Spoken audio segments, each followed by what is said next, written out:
좀 전에 영상을 통해서 보셨습니다만 8월 한 달 동안은 마태복음 12장을 중심으로 해서 4등분해서 설교를 하게 될 것입니다. 그리고 앞에 대결자가 붙어 있는 것을 영상을 통해서 다 보셨을 것입니다. 마태복음 12장은 바리새인들과 예수님의 대결 구도가 등장하고 있는 것을 볼 수가 있습니다. 다음 주에 이제 읽고 설교할 본문이긴 합니다만 14절에는 이렇게 기록이 되어 있습니다. 바리새인들이 나가서 어떻게 하여 예수를 죽일까 의논했다고 나와 있습니다. 어떻게든 예수 죽이겠다고 하는 그 살의가 지금 느껴지는 것이죠. 여기에 대해서 예수님께서는 어떻게 헤쳐나가고 계신가 하는 것을 이제 4주 동안 보시게 될 것인데, 마태복음 12장을 읽어보면 그 긴장감이라고 하는 것이 아주 팽팽하게 느껴질 수 있습니다. 한편으로 보면 살벌해 보이기도 하는 것이죠. 아무튼 예수님을 죽이겠다고 달려드는 바리새인들, 그리고 이러한 모든 상황을 잘 이겨내시는 예수님의 구도를 보시면서 우리들도 세상 속에서 이겨내고 승리하는 성도님들 될 수 있으시기를, 그러한 교훈을 얻으시기를 주님의 이름으로 간절히 축원합니다. 오늘 본문의 배경을 먼저 살펴보겠습니다. 1절에 이렇게 되어 있습니다. 그때 예수께서 안식일에 밀밭 사이로 가실 때 제자들이 시장하여 이삭을 잘라 먹었다고 말씀하고 있습니다. 제자들이 시장했다고, 징그럽게 배가 고팠었구나 하는 것을 알 수 있죠. 저 어릴 때도 보면 참 가난한 시절이었습니다. 옷을 사입을 돈이 별로 없었고요. 제가 자라서 승용차를 타고 다닐 것이라고 어린 시절에 상상도 하지 못했습니다. 집안에 제사라도 지내야 그때 사과 한 조각, 배 한 조각 먹을 수가 있었고요. 설날이나 되어야 떡국 이외에 소고기 무국 먹을 수가 있었습니다. 초등학교 졸업할 때 저 운동복 입고 졸업했고요. 초등학교 4학년 때까지 저 검정 고무신 신고 학교 다녔습니다. 그런데 요즘 보면 참 잘 살게 되었어요. 초등학교 4학년 때 아직도 기억하는 것은 저희 반 친구 중에 정말 징그럽게 가난한 집 아이는 그 노트 중에서 뒤에 이제 쓰다가 남은 것만 모아가지고 그것을 엄마가 바늘로 꿰매가지고 그것을 들고 다녔던 아이도 있었던 것을 제가 기억을 합니다. 가방이 없어서 보자기에다가 책을 집어넣고 다니고 허리춤에 이렇게 묶고 다니던 아이들도 제 초등학교 시절에 있었습니다. 정말 찢어지게 가난하던 시절이었죠. 그런데 제가 어른들 앞에서 저의 가난 이야기를 어떻게 하겠습니까? 일제강점기를 거치고 6.25 한국전쟁을 거치고 그리고 보릿고개를 넘으셨던 여러분들, 어른들 생각을 해보면 저의 가난은 또 가난이 아니었구나 하는 생각을 해보게도 됩니다. 그러니 2000년 전으로 올라가서 예수님 당시를 한번 생각을 해보면 얼마나 가난했겠는가, 얼마나 못 먹었겠는가, 상상 그 이상이었다고 하는 것입니다. 오늘날 우리들이 3끼 먹고 삽니다만 그 당시는 하루 한 끼면 만족했고요. 2끼 먹었다 그러면 부자였구나 하는 것을 알 수가 있는 것입니다. 그런 시절이었으니 예수님 따라다닌다 해서 배부르게 먹었겠습니까? 예수님께서 가끔 오병이어의 기적을 베풀어 주시기는 했습니다만 날이면 날마다 오는 오병이어의 기적이 아니었다고 하는 거예요. 오병이어의 기적을 한번 본 세상 사람들이 예수 따라다니면 굶는 문제, 밥 먹는 문제는 해결한다 해서 사람들이 그렇게 떼거리로 몰려들었던 것도 사실입니다. 그러다 보니 이 제자들이 길가에 있는 밀밭에서 이삭을 잘랐고 껍질을 까서 생밀알 몇 알을 입으로 털어 넣었다고 하는 이야기인 것입니다. 저도 어린 시절에 방과 후에 학교 끝나면 집으로 가다가 이 벼 이삭을 잘라가지고 껍질을 까가지고 쌀알을 몇 알 입으로 집어넣었었던 기억은 있습니다. 그런데 생보리알이나 생밀알을 까먹었다는 이야기를 저는 들어본 적은 없는데 성경에 보니까 그 나라야 쌀농사 짓는 게 아니라 밀농사 지으니까 생밀알을 이렇게 까서 먹기도 했겠구나 하는 생각을 하면서 저는 성경을 읽어보았습니다.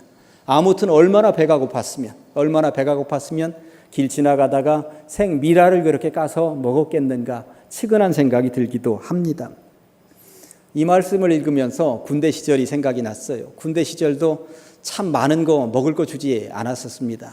밖으로 훈련 받으러 나가거나 삽 들고 작업하러 나가고 그러면 다 끝나고 저녁 때 막사로 돌아올 때 보면 군인들 이 주머니에 뭐가 들어있냐면 고추들이 들어있는 거예요.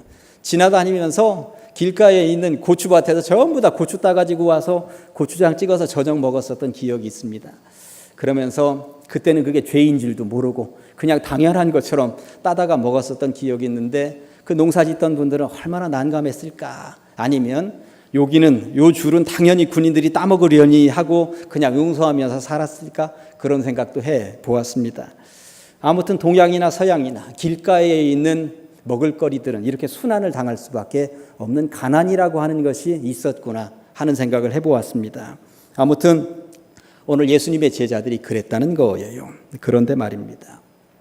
이렇게 길가에서 미리삭을 자르고 껍질을 까서 생 밀알 몇 알을 입으로 털어 넣은 날이 하필이면 안식일이었다고 성경이 말씀하고 있는 것이죠. 그리고 이것이 문제거리가 되었다고 바리새인들이 따지고 들었다는 이야기인 것입니다. 유대인들에게 있어서 안식일이 어떤 날입니까? 예배하는 날이죠. 거룩한 날입니다. 쉬어야 하는 날입니다. 예배 이외에 거룩한 일 이외에 절대 아무것도 못하도록 만들어 놓은 날입니다. 십계명에 보면 하나님께서 안식일을 기억하여 거룩히 지키라 이렇게 말씀하셨기 때문에 유대인들은 이 안식일을 어떻게 거룩히 지킬 것인가? 이 규정을 만들자. 그래서 안식일에 해야 되는 일과 안식일에 해서는 안 되는 일 규정을 만들어서 요대로 지켜보도록 하자. 그래서 규정집이 만들어지게 되었습니다. 과연 이스라엘 백성들은 안식일에 해서는 안 되는 일, 그 목록을 만들었는데 과연 어떤 내용들이 있었는지 그 일부만 제가 인용을 해드리도록 하겠습니다. 1002조각을 이렇게 꿰매지 못했습니다. 그러니까 안식일 날은 바느질하지 말라는 말이었습니다. 밭을 갈지도 못했고요. 당연히 농작물을 거두는 일도 하지 못했습니다. 평일날 거두어 놓은 농작물을 거두어서 집 안으로 들이지도 못했습니다. 당연히 밀 타작하지 못하도록 했습니다.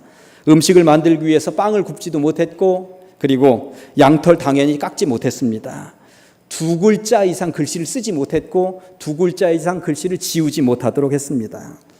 등잔불이든 촛불이든 켜서는 안 됐습니다. 그리고 켜있는 등잔불이나 촛불을 안식일 날은 끄지 못했습니다. 그러니 이 밤에 잠을 자야 되는데 이 불을 꺼야 잠을 잘 거 아닙니까? 그래서 이런 일화도 전해집니다. 아이를 앞에다 앉혀놓고 얘야 나랑 공부하자. 이 발음은 후야, 후. 앞에 후 하는 거야? 그럼 아이가 후 하면 그렇게 촛불 끄고 잤다는 이야기도 실제적으로 전해지고 있을 정도입니다. 망치질 못했고요. 1.2km 이상을 걸어가지 못했습니다. 예수님 당시 유대인들이 해서는 안 되는 다양한 목록 가운데 지금 일부만 제가 말씀을 드린 거예요. 얼마나 철저하게 그들은 지켰는지 모릅니다. 아무것도 못하도록 만들었어요. 그러다 보니까 전쟁이 벌어지면 문제가 발생을 했습니다. 이 무기를 들어서는 안 되는 거였거든요. 그러다 보니 이 이스라엘을 둘러싸고 있는 적들은 언제 쳐들어와요? 안식일날 쳐들어오는 거예요. 평일날은 가만히 있다가 안식일날 쳐들어옵니다. 그러니 안식일날 쳐들어오면 이스라엘 백성들은 무기를 들을 수가 없으니 그냥 몰살당하는 거예요. 그래서 이스라엘은 규정집을 바꾸었습니다. 안식일날 공격은 하지 못하지만 수비 방어만은 하도록 규정을 바꿀 정도였습니다. 그럴 정도로 안식일 규정이 철저했었던 것이죠.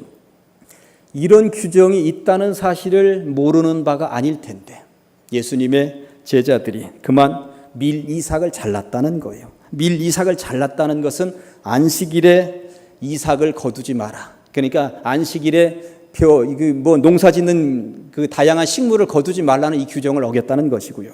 그리고 밀 이삭을 거둔 것뿐만 아니라 이것을 까가지고 입에 털어 넣었으니 이게 타작을 한 것입니다.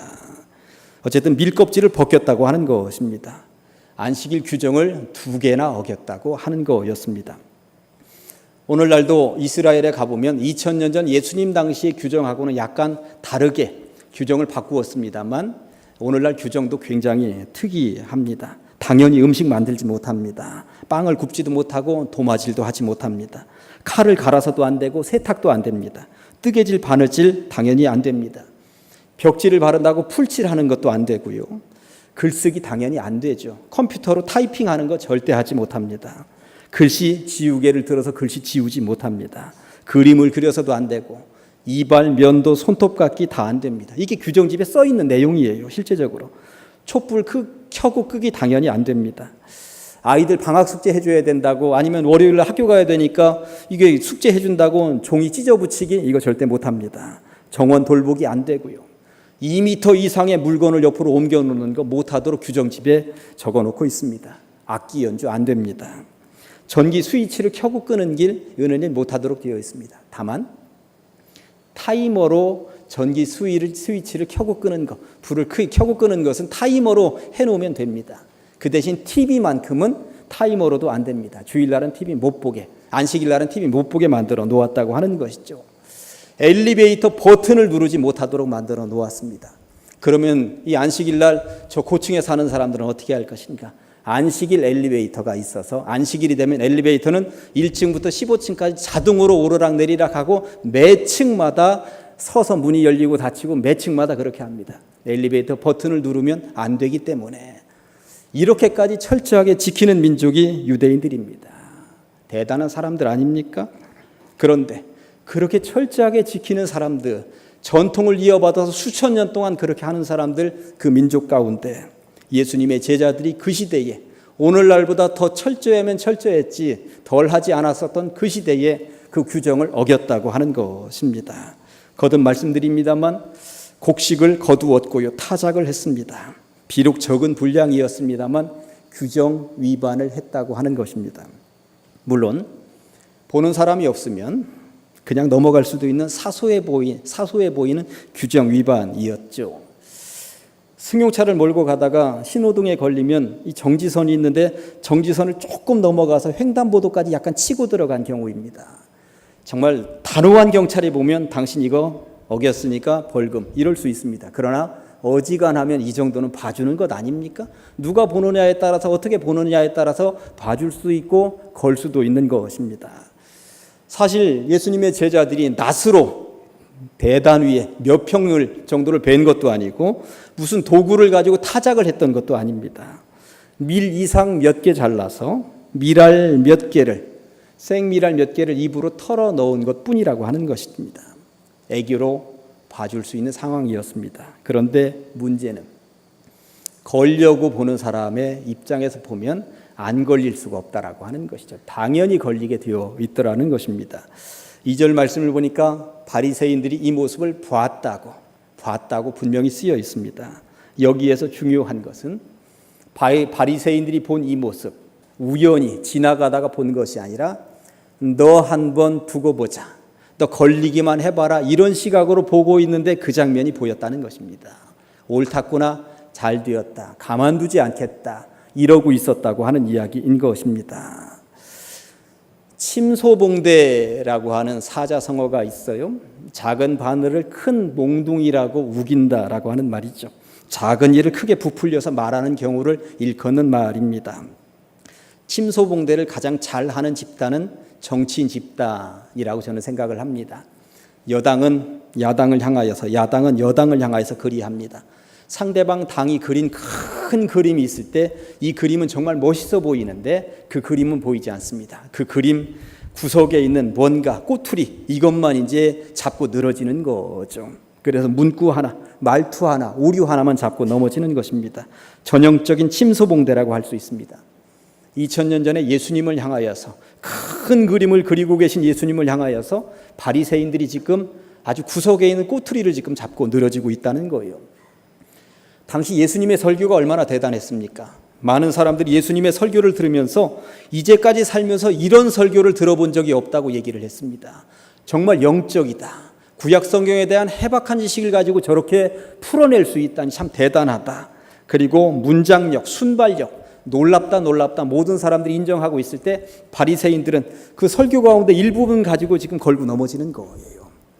예수님께서 얼마나 많은 병자들을 살려냈습니까? 안진뱅이를 일으키고 눈 먼 자를 눈 뜨게 하고 귀 멀은 자를 귀를 들리게 하고 하면서 죽은 자도 살려냈는데 그 가운데서 이 바리새인들이 보면 그 놀라운 큰 그림에서 아주 꼬투리만 잡아내는 것이죠. 왜 안식일날 그 일을 하는 거야? 하면서 따지고 들었다고 하는 것입니다. 큰 그림을 그리는데 누구든지 어떻게든 걸고 넘어지려고 걸면 안 걸릴 사람이 누가 있겠습니까? 아무튼 오늘 제자들이 그 생미라를 입에 몇 개 털어 넣은 것, 이것 때문에 바리새인들이 걸고 넘어지면서 예수님께 말을 걸어왔습니다. 성경을 통틀어 바리새인들이 예수님께 말을 걸어오는 지금 첫 장면입니다. 그동안도 바리새인들이 마음속에는 꿍 하고 있었습니다.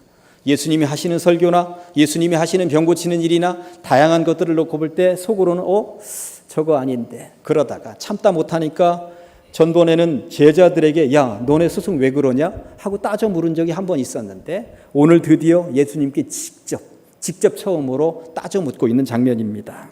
2절 말씀이 이렇습니다. 바리새인들이 보고 예수께 말하되 보시오 당신의 제자들이 안식일에 하지 못할 일을 하나이다. 우리에게는 안식일 규정집이 이렇게 있는데 안식일에 하지 말라는, 왜 수학을 하고 타작을 하고 왜 저럽니까? 당신 제자 교육 잘못시킨 것 아닙니까? 왜 저럽니까? 따져 묻고 있다는 이야기입니다. 예수님께서 오늘 본문 보시면 굉장히 길게 설명을 하면서 대답을 하고 계십니다만, 오늘 예수님의 대답의 포인트는 7절에 이렇게 나와 있습니다. 나는 자비를 원하고 제사를 원하지 아니하노라 하신 뜻을 너희가 알았더라면 무죄한 자를 정죄하지 아니하였으리라. 아멘. 무슨 말씀입니까? 하나님의 마음은 자비, 즉 사랑에 있다는 것입니다. 사랑의 마음으로 보면 다 풀리는데 너희들은 지금 무슨 시각으로? 정죄의 시각으로 보니 그렇게 걸고 넘어지는 것 아니겠느냐라고 하는 것입니다. 제가 잘 아는 선배 목사님이 저에게 들려주신 신앙 간증과도 같은 이야기예요. 이분이 전임 전도사 할 때 있었던 일이라니까 벌써 30년도 더 전에 있었던 이야기입니다. 전임 전도사 하시면서 신방대원들 권사님 4분하고 신방을 갈 일이 있었다고 합니다. 80대 이쪽 저쪽 된 홀로 사시는 할머니 집사님 집에 신방을 가게 된 거예요. 가서 예배도 은혜롭게 잘 드렸는데 예배 마치고 났더니 할머니 집사님이 그래도 대접해야 된다고 부엌으로, 그러니까 무슨 거실이 있고 주방이 있고 이런 시대가 아니라 문 밖에 이제 부엌이 있던 시대였는데 부엌으로 달려나가더니 커피를 5잔 타왔다고 그럽니다. 요즘처럼 커피 믹스가 있는 시대도 아니고 둘 타가지고 오는 시대였는데 커피잔 5개가 다 다르더라고 하는 거예요. 옆집에서 빌려왔는지. 그리고 밑받침은 당연히 없고. 그런데 커피잔을 보니까 한쪽이 깨진 커피잔도 있고, 또 보니까 어떤 커피잔 안쪽이 시커머해가지고 저걸 가지고는 도대체 입에다 대서 마실 수 없는 그런 커피잔들의 커피를 타오셨더라고 하는 것입니다. 신방대원들 5명이 한 명도 커피를 못 마시겠다고 핑계를 대는데, 한 명은 원래 나는 커피 안 마십니다. 커피 절대 못 마십니다. 또 한 명은 자기를 커피를 좋아하긴 하는데 요즘 속이 안 좋아서 당분간 커피를 끊었다고. 한 명은 하루에 커피를 딱 한 잔 마시는데 오전에 마셨기 때문에 더 이상은 마실 수가 없다고. 또 한 명은 커피를 마시면 밤에 잠을 못 자는데 오후에는 마시면 밤에 잠을 못 잔다고. 지금 마시면 밤에 잠을 못 자기 때문에 마실 수가 없다고. 마지막 한 명은 나는 지금 금식 중이라고 마실 수가 없다고. 이러저러한 핑계를 대는 사람들은 자신의 건강을 위해서, 밤잠을 위해서, 그리고 지금 금식기도 중이니까 신앙을 위해서 다양한 핑계를 대고 있었고, 그들의 핑계는 모두가 다 정당했습니다. 당연히 문제될 것이 없었습니다. 그러나 할머니 집사님이 받을 상처가 문제였다고 하는 것입니다. 지금 이 행동들은 자신들도 모르는 사이에 그 할머니 집사님에게 상처를 주고 있었다고 하는 것이죠. 그렇게도 늙으신 할머니 집사님이 그렇게도 어렵게 살면서 그렇게도 낡은 커피잔으로 타오신 그 커피를 신방대원들에게 타왔으면 마셨어야 했다고 그 목사님은 말씀하고 계셨습니다. 원래 안 마시더라도 그날은 마셨더라면 얼마나 더 좋았을까. 금식이더라도 다음 날부터 금식을 다시 시작하면 되지 않느냐고. 밤에 잠을 하루 못 자면 그렇다고 무슨 큰일 나겠느냐고. 커피 마셔서 속쓰리면 그 속쓰린 그것 가지고 무슨 큰 병 걸리겠느냐고. 잠깐 속쓰리다 말겠지. 이러저러한 핑계를 다 댈 수 있지만, 그것 가지고 자기를 정당화시킬 수 있지만, 그럼에도 불구하고 그날 커피는 다 마셨어야 하는 것이라고 목사님은 말씀하고 계셨습니다. 때로 내가 손해보고, 때로 내가 양보하고, 내가 잠을 덜 자고, 내가 속이 쓰리고, 내가 금식 기도를 다시 시작하는 한이 있더라도 그 할머니 집사님 눈에서 눈물 쏟게 해서는 안 되었는데, 그런 신앙 간증을 들으면서 참 마음이 짠했습니다.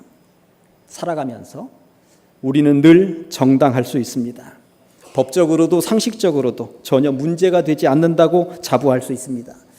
그러나 우리의 그 정당함이 때론 누군가에게 상처가 되고 누군가를 넘어뜨릴 수 있다면 그 정당함을 잠깐 내려놓아야 되는 것은 아니겠는가. 그런데 바리새인들은 그 정당함을 내려놓지 않고 무조건 정죄로 달려갔다고 하는 것이 문제였습니다. 바리새인들은 정말 정당했습니다.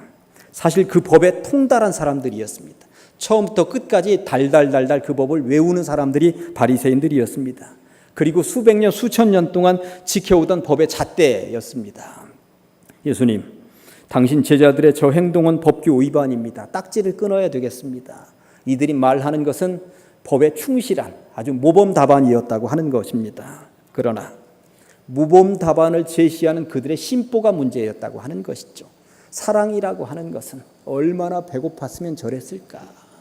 얼마나 기진맥진 쓰러져가면 저랬을까? 이러한 마음이 하나도 없는 것이 문제였기 때문에 예수님께서 하나님의 마음은 자비에 있다. 나는 자비를 원하고 정죄를 원하지 않는다고 그런 예를 지금 들고 계신 것 아니겠습니까?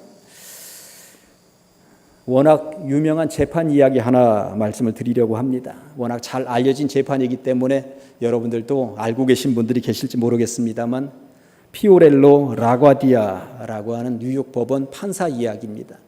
1930년도 어느 날 나이든 노인 한 명이 거리 상점에서 빵 하나를 훔쳤다가 잡혀왔고 재판을 받게 된 거예요. 판사가 물었습니다. 전에도 빵을 훔친 적이 있습니까? 없습니다. 처음입니다. 왜 훔쳤습니까? 나이가 많다는 이유로 일자리를 얻지 못했습니다. 며칠 굶었어요. 배는 고픈데 수중에 돈은 떨어지고 눈에 보이는 게 하나도 없었습니다. 너무나도 배가 고파 빵을 훔쳤습니다. 판사가 잠시 후에 판결을 이렇게 내렸습니다. 아무리 사정이 딱하다 할지라도 남의 것을 훔치는 것은 절대 잘못입니다. 법은 만인에게 평등하고 예외가 있을 수 없습니다. 법대로 당신을 판결할 수밖에 없습니다. 10달러 벌금형을 선고합니다. 10달러면 우리 돈으로 10,000원 조금 더 넘는 돈이죠. 노인의 사정이 너무나도 딱하니까 판사가 용서해 줄 것이라고 생각을 하고 있었던 방청석은 순간 술렁이었습니다. 판사가 논고를 계속 이어갔습니다. 이 노인은 이곳 재판장을 나가면 또다시 빵을 훔치게 될 것입니다. 그런 의미에서 이 노인이 훔친 빵은 이 노인만의 책임은 아닙니다. 이 도시에 살고 있는 우리 모두에게도 이 노인을 방치한 책임이 있습니다. 그래서 저에게도 10달러의 벌금형을 내리겠습니다. 동시에 이 법정 방청석에 앉아있는 여러 시민들께도 선고합니다. 십시일반 50센트씩의 벌금형에 동참해 주실 것을 권고합니다. 그러면서 자기가 가지고 있었던 모자에 10달러를 먼저 내고 방청석의 의자 모자를 돌렸습니다. 그래서 모아진 돈이 57달러 50센트.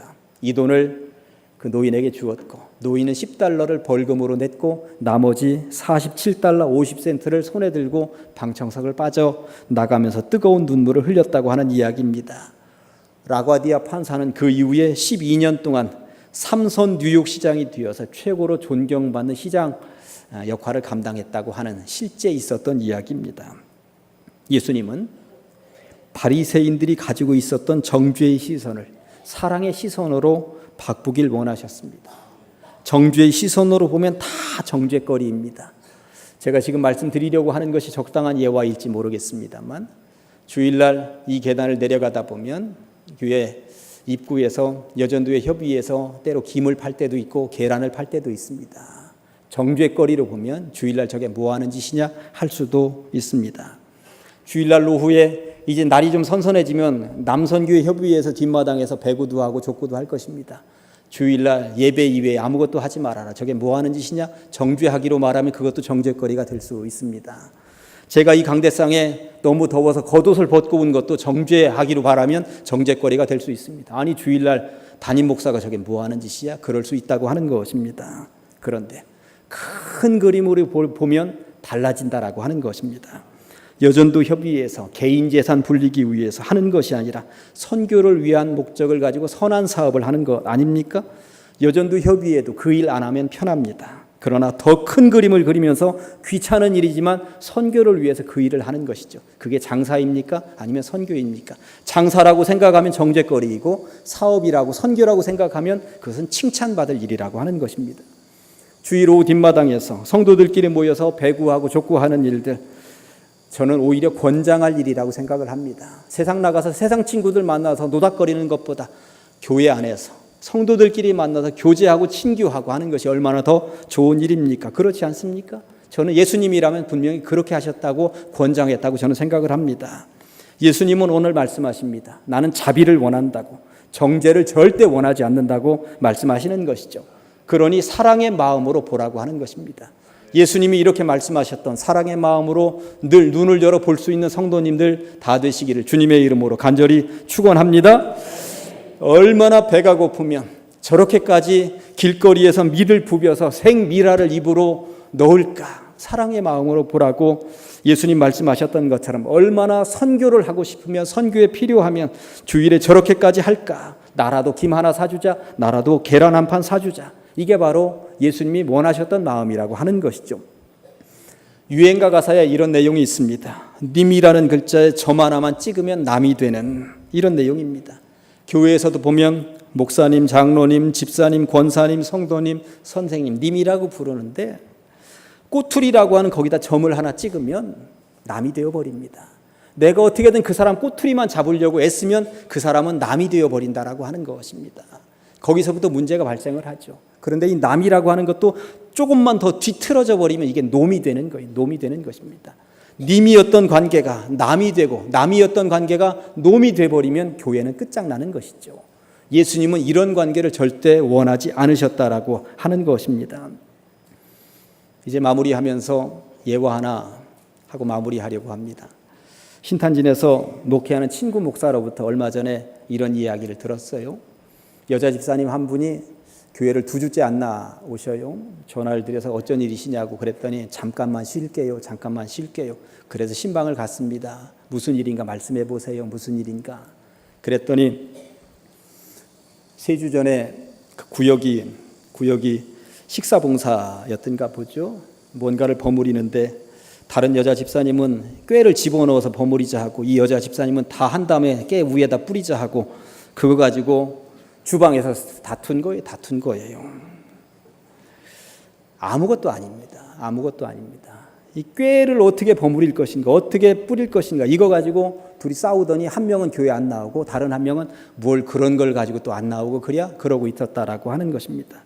한 구역에서 몇 년간 구역 식구로서 사랑하고 보듬었었던 관계였습니다. 그런데 꽤 몇 알이